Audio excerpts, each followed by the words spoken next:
And then we also need to consider the fact that we have an environment that we need to protect. Current assessments reveals that MDG targets including maternal health, hunger and access to basic amenities such as safe drinking water are likely to be met by 2015.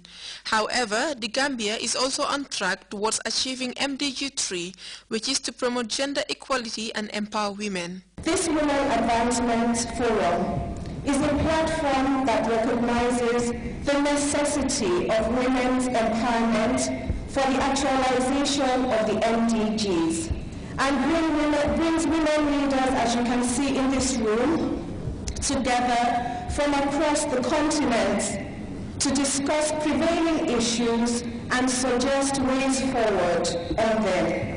All the First Ladies who attended the forum spoke at length on the importance of such a conclave, setting its sight on uplifting the status of women.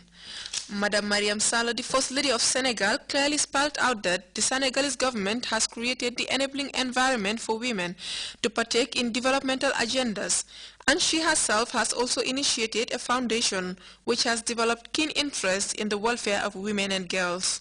It is a strong belief that women can transform the continent if they are given the necessary support they need. They are in the forefront of most developmental areas. Gatherings like this can pave the way forward. When we make success in education, it's because we have the support of the Minister of Education here present. When we make success in health, in justice matters, in trade, name it, all sectors in government, is because those honorable ministers and their team of experts have supported us.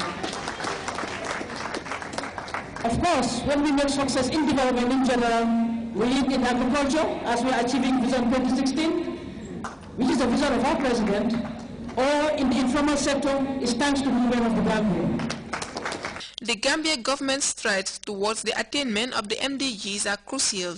The government has given prominent positions to women in decision-making process.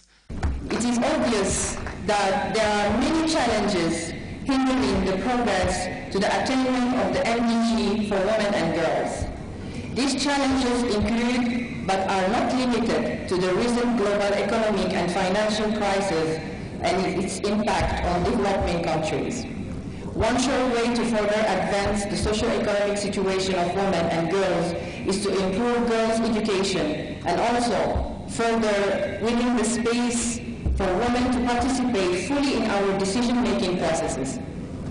When our girls are educated, they will be in better position to take up decision-making responsibilities and then give priority to women empowerment. The forum witnessed awards presentation to the First Ladies of the different states and birthday gift to President Jammeh for his relentless support towards the successful hosting of this forum. It is believed that no development program can be fully implemented without the full participation of women. Therefore, forums like this are of immense importance, since it will accord participants the opportunity to move the continent forward.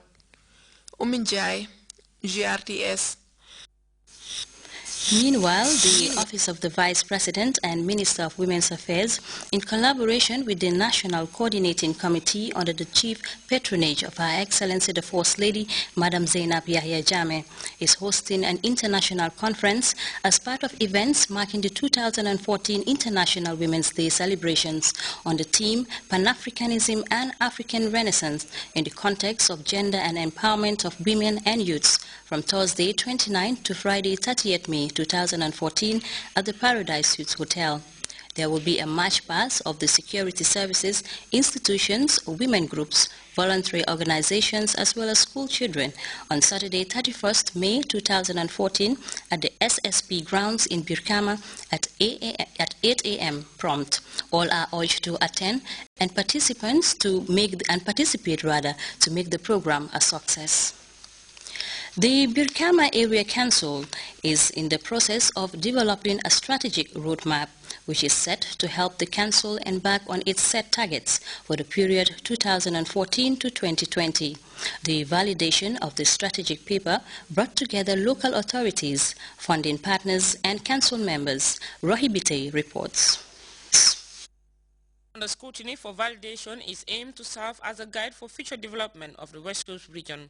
As a council that has been solely dependent on rents and taxes to meet its demands, officials are now turning to the more sustainable idea of developing a strategic plan in order to attract partners in development, as well as yield greater impact in its surrounding communities. Initiated by policymakers of the Council in October 2013, the document on the validation is said to have reached its current state with the support of the VSO. Bakari Seibu Sane, the chairman of Birkama Area Council, spoke of his delight with the development of the strategic plan, but was quick to urge participants to critically look at the document and make amendments. According to him, the paper represents all communities under the Council. We are therefore proud and happy that today we have come to this level when we call you the stakeholders to critically look at this document, scrutinize it, and make your suggestions. With the vision of a vibrant, well-managed, environment-friendly Council mobilizing resources for a better quality of life to the people of West Coast region, the strategic plan is said to contain key issues ranging from good governance, sustainable environment, and citizen-focused service delivery, amongst others. This document will help you to have that sense of direction. This document will guide you. This document will inform the people what you are to do, and this document will be used to gauge your performance. So this document, I hope it will not gather dust, because this document is also an instrument for accountability. Because of this document, the public can hold you accountable. Yes, you prepared this document with us. You said we are going to do X, Y, and Z, and you haven't done this. You see, so it's a very important document. It will be very useful and guiding your activities. The stakeholders who will be taken through the content of the strategic plan are expected to critically analyze its contents and make recommendations that will guide the operations of the Council for the benefit of its communities before the validation process. Rohibite, GRTS. Members of the Gambia Association of Accountants have disclosed plans to set up an institute for registering members as chartered accountants, as well as students wishing to pursue accountancy training and practicing auditors. The disclosure was made during the annual general meeting of the association since its incorporation in 2012. We have details in this report. The Gambia Association of Accountants recently gathered for their first annual general meeting since the association was incorporated in 2012. A forum of open and frank discussion is highly premised on further enhancing the accountancy profession in the country. It was back in December 2012 when the current executive of the association was elected into office by this membership body in the same premises here.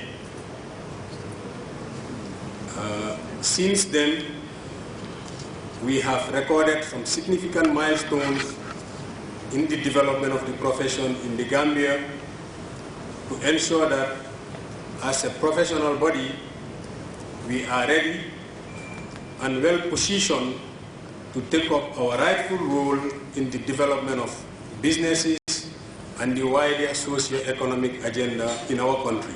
With a steady record of progress, the Young Association also boasts of a staggering number and still poised to grow, given the number of annual graduates in the promising field.